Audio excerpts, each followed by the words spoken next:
तिल झाड़ी कबीरा दिया तिलेठी झाड़ी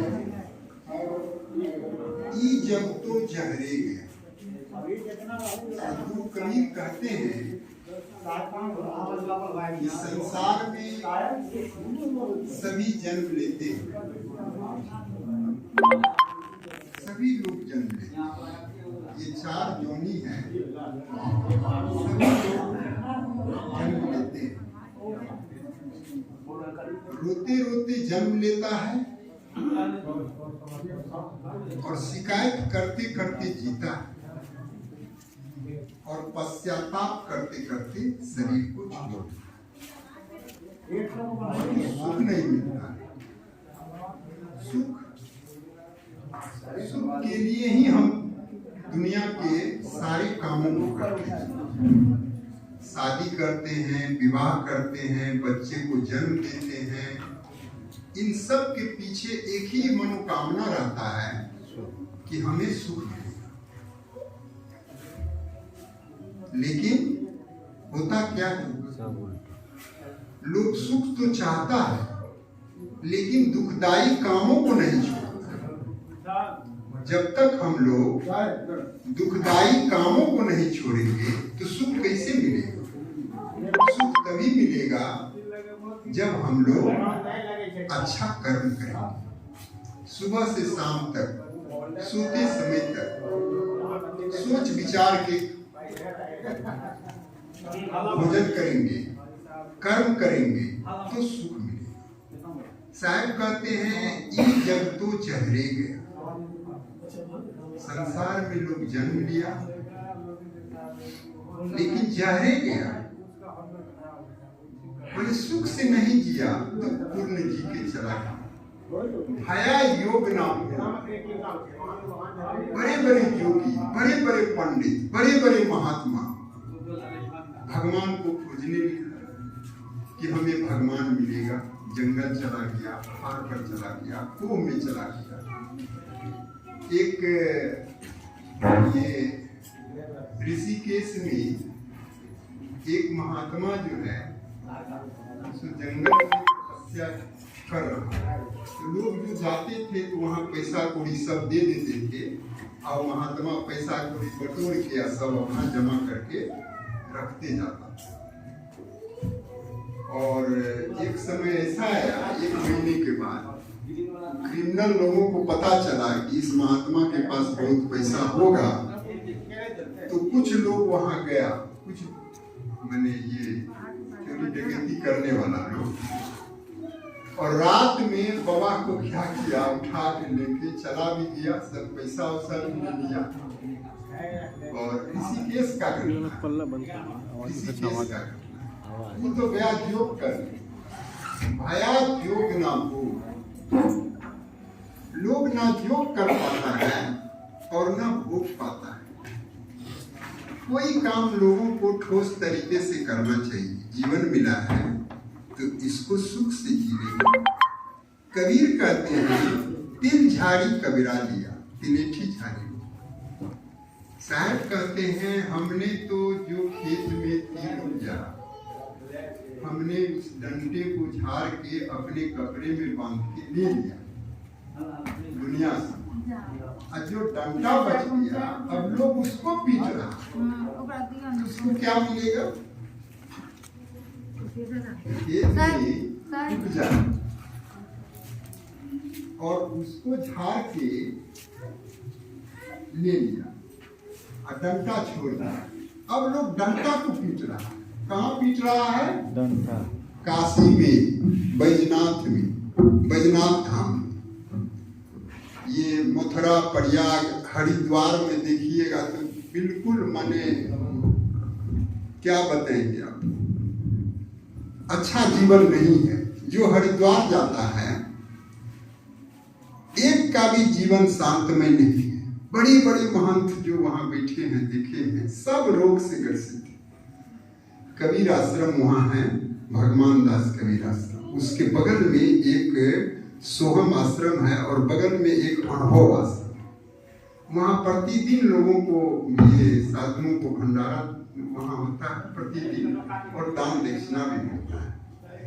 तो साधु लोग घूम घूम के जाते हैं। महंत, उसके जो महंत थे काफी मोटे और बहुत अस्वस्थ रहते हैं, ना खाने का ठिकाना ना पीने का ठिकाना, तो दोनों में से कुछ नहीं कर पाता है। तो लोगों को सोचना पड़ेगा कि सुख से जीना है तो जब तक लोगों का मन शांत नहीं होगा, मन के फैलाव में लोग लगा रहेगा, जब तक अपनी आवश्यकताओं को आप कम नहीं करेंगे तो आपको सुख कैसे मिलेगा। जब एक कपड़ा भी हमारे साथ नहीं जाता है तो हम अपनी आवश्यकता को जितना सीमित रखेंगे उतना सुख मिलेगा। मन को जितना नियंत्रण में रखेंगे उतना सुख मिलेगा। आप गलत खाएंगे तो डॉक्टर के पास जाएंगे, सर्दियां हैं। आप कुटाइम खाएंगे तो वह भी आपको हानि करेगा। खाने का पीने का ये तो सीखना पड़ेगा। हमारे यहाँ प्रयागराज में 90 साल 100 साल के महात्मा हैं, अस्वस्थ हैं, अभी भी शायद 2 घंटा 2.5 घंटा बैठ जाते हैं। तो हमको भी कभी आश्चर्य लगता है कि साहब का इतना बुढ़ापा में ऐसा है, लेकिन 2 घंटा बैठे रहते हैं। कभी जाते हैं उनके सेवा में, हम जाते भी हैं लेकिन करने नहीं देते। कहेंगे कि साहब थोड़ा रूम आपका पूछ देते हैं, तो कहेंगे नहीं, अरे इतना तो काम है, छोटा सा काम है त्रिवेंद्र, छोड़ो ना, इतना तो हम काम, हम क्या करते हैं दिन में, कुछ नहीं करते।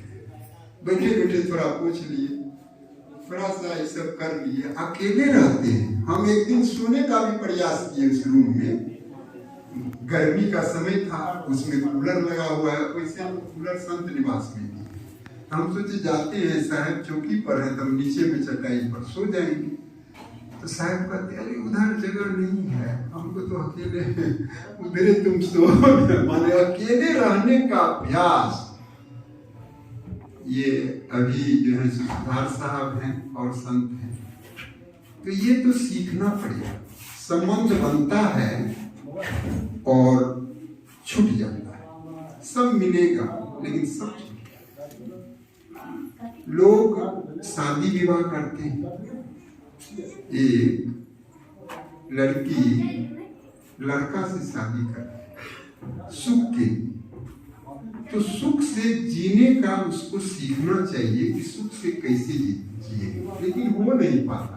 बहुत कम ऐसा ज्ञानी है जो हम लोगों के सत्संग भजन में आते हैं सुख से जीते हैं। जैसे देवेंद्र साहब हैं, दिल्ली के बगल में रहते हैं, बहुत सुंदर उनका परिवार है, पत्नी अच्छी हैं, बच्चे अच्छे हैं। चूंकि वहाँ साधु लोग जाते रहते हैं तो उनको अच्छा ज्ञान मिल जाता है, तो उसके माध्यम से वे अपने जीवन को अच्छा से जी लेते हैं। लेकिन इधर देखते हैं कि थोड़े दिनों तक सुख से रहता है पति पत्नी, फिर उसके बाद जो है सो शिकायत करना एक दूसरे का चालू कर दिया।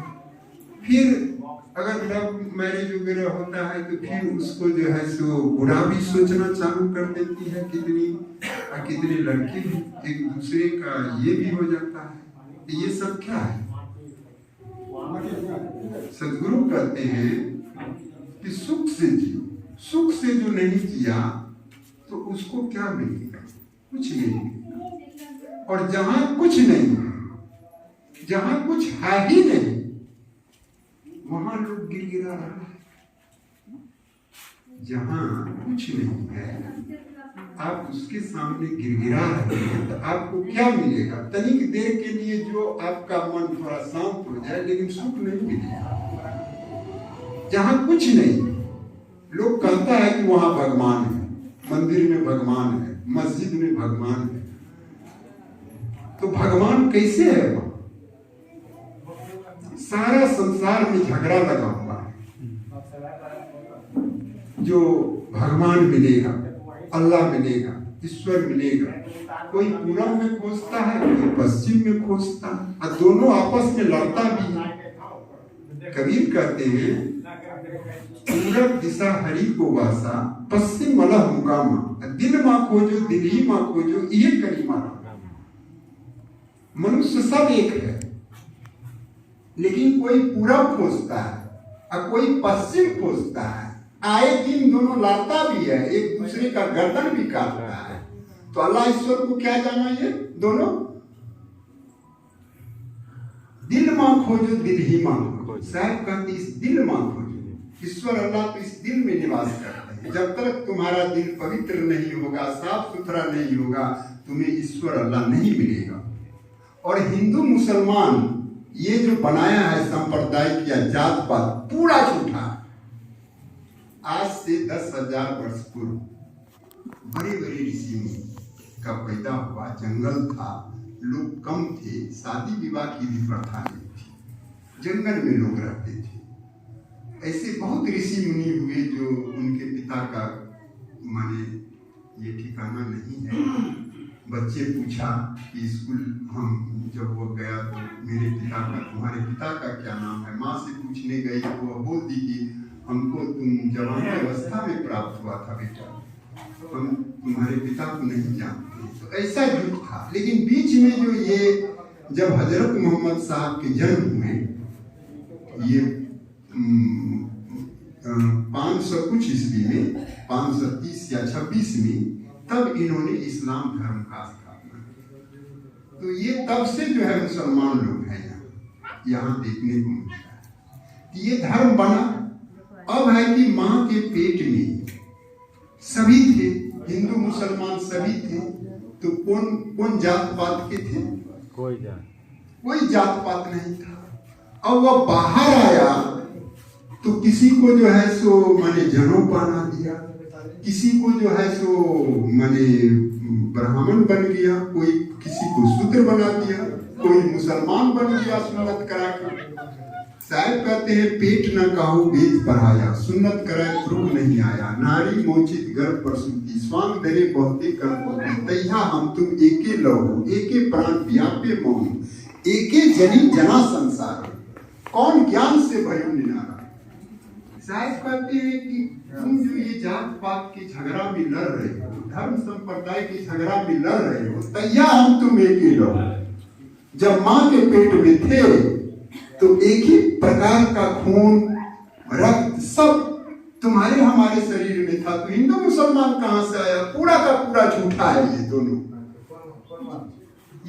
झूठा का झूठा है। ये जो जात पात देखते हैं, इसको उस समय जो आर्य लोग थे, जो आग का सेवन करते थे, उन लोग जो है सो अपने को ब्राह्मण घोषित कर दिया, यज्ञ करने वाला और कराने वाला।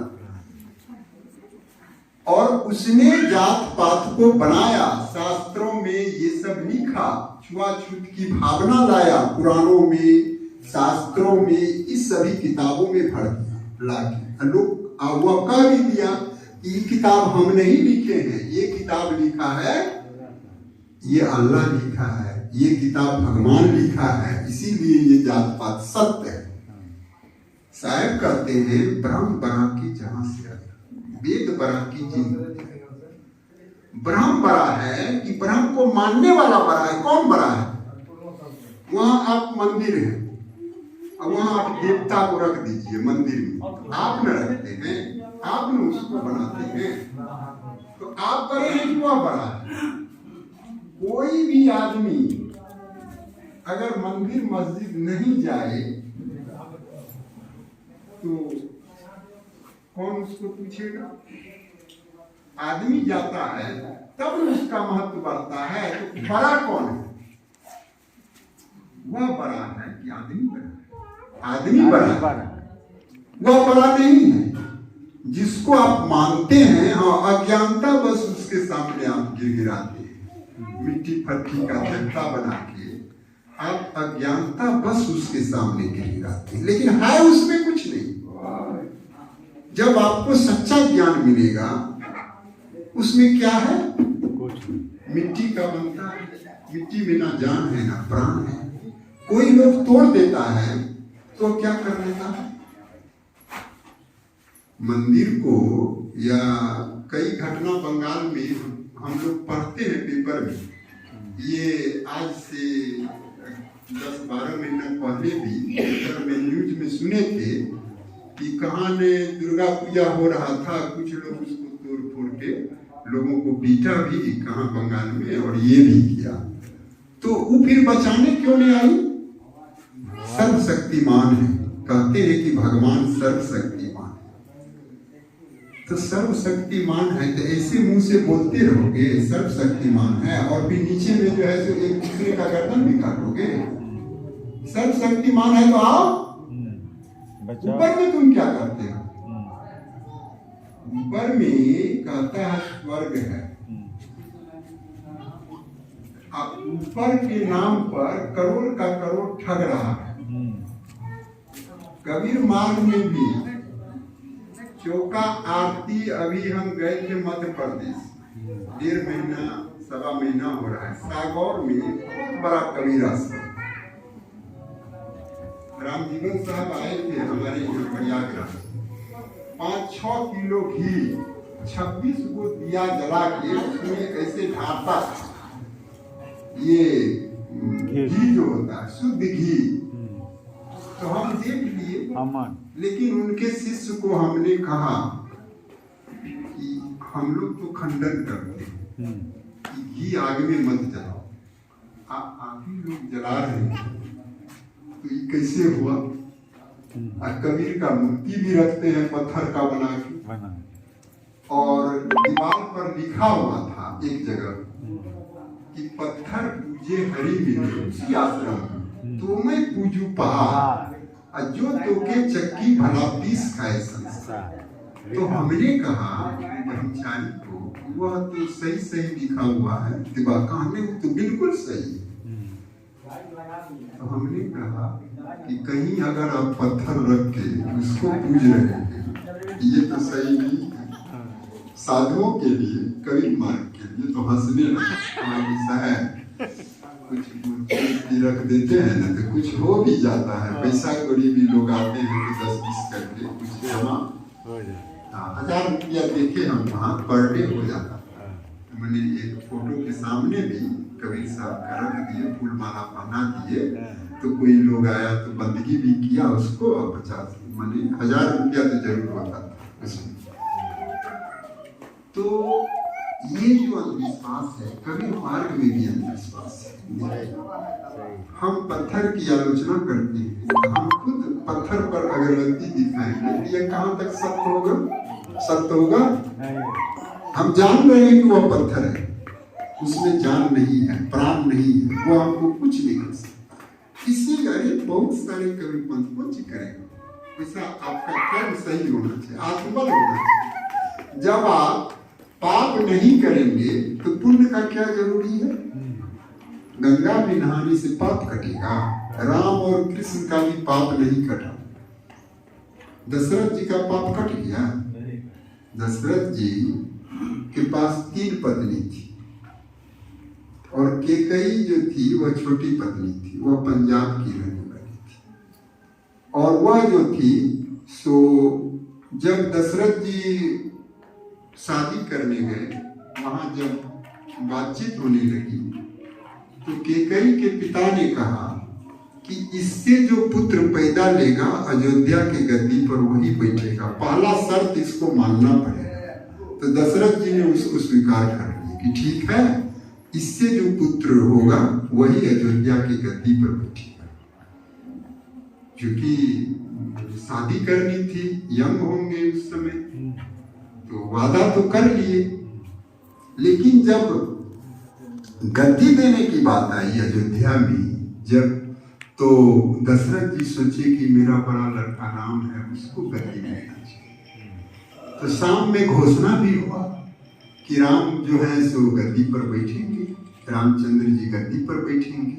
लेकिन रातों रात इतना कलह द्वेष हो गया, इतना ये हो गया, जो काफी ये हो गया, तब जो है सो माने पूरा ये हो गया। तब अंत में भरत को ही उसको गद्दी देना पड़ा। और भरत चूंकि ये भाई में काफी प्रेम था उनको, सभी भाई में, तो उसने सोचा कि हमारा भाई नहीं बैठे तो मैं क्यों बैठूंगा, उसने खड़ाम रख दिया और भरतपुर चले गए, अयोध्या में भी नहीं रहे। अयोध्या से हम भरतकुंड गए हैं, रेलवे का स्टेशन है, जहाँ पर भरत रहते थे वो भरत कुंड स्टेशन का नाम। अब वहाँ जंगल है, एक नदी है, अभी भी बना हुआ है वो सब चीज। तो वहीं पर रह के उसने अयोध्या में शासन किए, क्योंकि भाई में बहुत प्रेम था, चारों भाई। और दशरथ जी को काफी दुख हुआ कि बेटा मेरा ये हो गया, वनवास चला गया। काफी दुखी होकर के अंत में जो है वे सरजू नदी में जाके डूब के अपने प्राणानंद किए। तो सबको कर्म जब भोगा है, राम को भी कर्म भोगना पड़ा है। राम ने छिप के बाली को मारा था ना। तो बाली की पत्नी तारा थी, तो उसने उसको श्राप दिया कि जैसे आपने हमको अपने पति से मैंने अलग कर दिए, बिछड़ा दिए, उनको मार दिए, आप भी किसी ना किसी जन्म में पत्नी के वियोग में जो है सो आपका भी ये होगा। तो दूसरे अवतार का कि दूसरा अवतार, तो अवतार जब लिए राम, जब हुए अयोध्या में जन्म लिए, तो वे भी सीता से अलग हो गए। ऐसा कहानी है, कर्म का ये कहानी है। अवतार बात पूरे गलत है। कोई जो कहता है किसी का अवतार हुआ है, बिना माँ बाप का बच्चा नहीं होगा, ये शर्तियां हैं। कोई भी अगर कहता है कि बिना माँ बाप का कोई पैदा ले लिया है, पूरा झूठा है, पूरा। जो भी दुनिया में पैदा लिया है, पुरुष या महिलाएं जो भी हैं, बिना माँ बाप का बच्चा का जन्म नहीं हो सकता है। अवतार बात पूरा गलत है। कोई कहता है कि भगवान ऊपर से आ गए, कोई जन्म ले लिए, और ऊपर से बिना माँ बाप के भी बहुत सारे कहते हैं। ब्रह्मा विष्णु महेश के बारे में भी कहा गया। तो ब्रह्मा विष्णु महेश, तो ये तो एक काल्पनिक नाम है। नाम जो है, नामे काल्पनिक है। ये मनुष्यों में वह शक्ति है कि मनुष्य अपने कल्पना से किसी भी ईश्वर को पैदा कर देते हैं। जैसे अभी संतोषी माँ, आज से कुछ, अब तो घट गया पूजा पाठ संतोषी माँ का, लेकिन एक समय था, आज से 10-15 साल या 20 साल पहले पूरे इंडिया में संतोषी माँ का पूजा घर घर होने लगा था। जो मांगो सो मिलेगा, शुक्रवार के दिन। अब बहुत महिलाएं वह करना चालू कर दी। अब कोई देख ली कि अब हमको कुछ नहीं हो रहा है, तो धीरे धीरे अब खत्म भी हो गया। इसी तरह से अभी जो है सो ये निकला है, ये हाँ, बहुत चीज निकलते रहता है। अभी जो ये हाथ में बांधता है शंकर का जो है शिव चर्चा, तो शिव चर्चा भी हमको लगता है कि 10 साल पहले नहीं था, लेकिन अभी वो आया है, तो अभी अपना प्रभाव डाल रहा है। ये बनेगा, बिगड़ेगा, लेकिन सत्य को जानना पड़ेगा, तब आप साहब कहते हैं संतों घर में झगड़ा भाई। इस घर में जो है, इसी में झगड़ा बहुत है। पहले इसका निपटेरा कीजिए, तब आपको सुख मिलेगा। इसमें मन है, ज्ञानेंद्रियां हैं, विषय वासना है, ये सब भागते रहता है, लोग उसी में भाग रहा है, तो सुख कैसे मिलेगा? मन जहाँ भागा वहां चला गया, मैंने शरीर तो इसीलिए सभी को इस पर विचार करना पड़ेगा। अपने अपने मन को शांत रखिए। कैसे शांत रहिएगा, इसके बारे में किताब, अध्ययन, सत्संग, ये साधन, ये सब करते रहिए। इसी शब्दों के साथ मैं अपने वाणी में विराम देता हूँ। बोलिए सद्गुरुदेव की जय।